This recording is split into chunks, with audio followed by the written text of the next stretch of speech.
Ôi dồi ôi, quá đẹp ạ.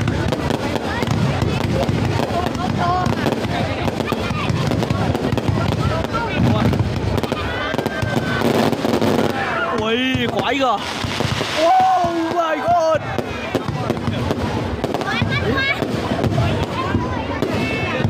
Beautiful.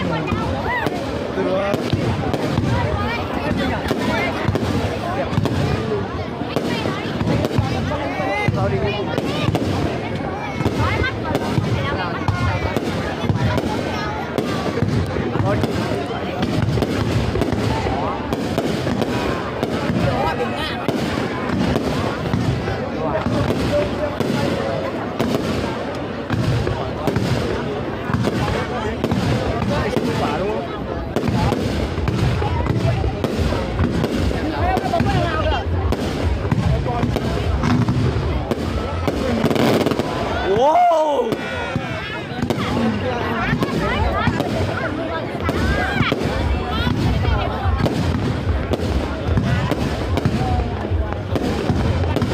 Tuyệt vời.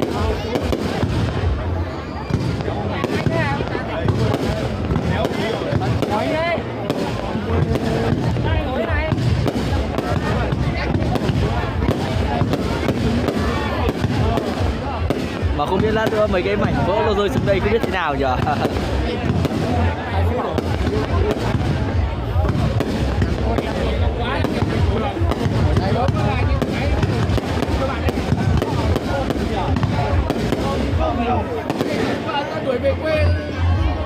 Ôi chuẩn bị cho lượt, hình như chuẩn bị cho phát mạnh như sao ấy.